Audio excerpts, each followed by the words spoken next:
It's time, guys.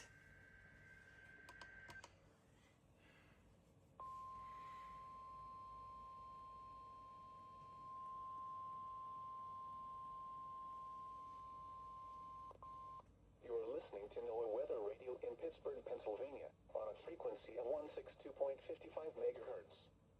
The preceding tone signals were a test of the alarm device of this weather radio station. During potentially dangerous weather situations, specially built receivers will be automatically activated by these tones to warn of impending hazards. Tests of these receivers are conducted by the National Weather Service between 11 a.m. and 12 noon on each Wednesday.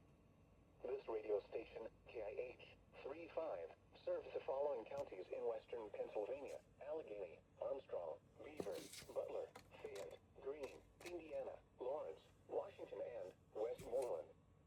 And in northern West Virginia, Brooke, Hancock, Marshall, and Ohio. And finally, in east central Ohio, Columbiana County.